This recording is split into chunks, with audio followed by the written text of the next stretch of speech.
સુરતથી સમાચાર મળી રહ્યા છે જ્યાં કેપી સંઘવી ડાયમંડનો વિવાદનો મામલો સામે આવ્યો છે।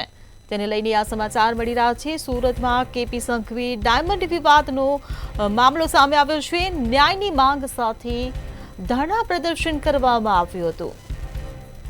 ત્યારે આખરે કેપી સંઘવીએ 8 પરિવારનો સર્વે કર્યો છે તો આર્થિક સ્થિતિ સારી નહીં હોવાનું સામે આવ્યું છે।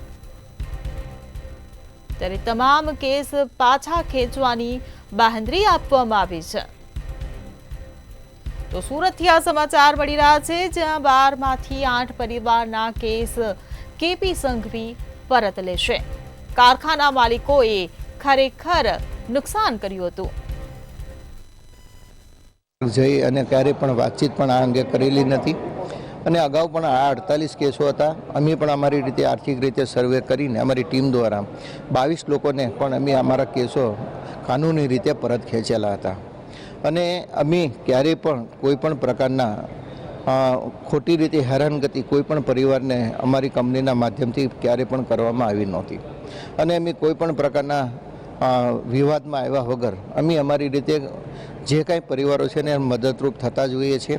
અગાઉ પણ અમે 22 પરિવારોને જે કાંઈ અમે આ મુક્તિ અપાવી છે એની વકીલોની ફી પણ અમે અમારા કંપનીના મારફતે ચૂકવેલી છે અને હવે પણ અમે જે કાંઈ પરિવારોનો સર્વે કર્યું છે એ પરિવારોના સર્વેને પણ અગાઉના પરિવારોને જે પ્રમાણે અમે મદદરૂપ થયા હતા એ પ્રમાણે કાનૂની પદ્ધતિની અંદર પણ મદદરૂપ થશું। નાના કારખાનેદારો પર પૈસાને લઈને જે આરોપ લગાવવામાં આવે તો એને લઈને મોટી સંખ્યામાં જે ધરના પર બેસેલા લોકો હતા હાલ અહીંયા પણ જોવા મળી રહ્યા છે। ત્યારે જે મહિલાઓ છે આ મહિલાઓ અહીંયા દેખાઈ રહી છે। આજે તમે અહીં પાછા આવ્યા છો, શું કહેવું છે તમારું? બસ અમારે 7 વર્ષના દિવસમાં આજ અમારે છેલ્લો દિવસ ખૂબ ખુશીનો છે। બધા ધારાસભ્યોને તથા કીર્તિભાઈને અમારે ખૂબ ખૂબ આભાર માનવો છે અને બસ બધાની અમારી વિનંતી કે અમને ખૂબ અમે ન્યાય પાછો લેવો છે। આટલા વર્ષે ન્યાય મળ્યો છે, શું કહેવું છે? સારી વાત છે અમારા માટે, નાના માણસો માટે બહુ ખૂબ સારી વાત ગણાય અને અમારો ખૂબ ખૂબ આભાર કેપી સંઘવીના માલિકોનો અને મધ્યસ્થી જે ધારાસભ્યો અને મુકેશભાઈ છે, દિનેશભાઈ નાવડિયા એનો પણ ખૂબ ખૂબ આભાર અને અમારા જેવા નાના માણસો ઉપર જે દયા દ્રષ્ટિ કરી છે એ દયા દ્રષ્ટિ બહુ સારી વાત છે અને ભગવાનનો પણ ખૂબ ખૂબ આભાર કે અમને જે અમારી ગલતફહેમી બધી દૂર થઈ ગઈ। કેટલી તકલીફ પડી હશે અને હવે સમાધાન જ્યારે થયું ત્યારે કઈ રીતનો પરિવારની ઉપર જે આભ તૂટી પડ્યો હતો, જે ફરિયાદ સુધી વાત પહોંચી ગઈ?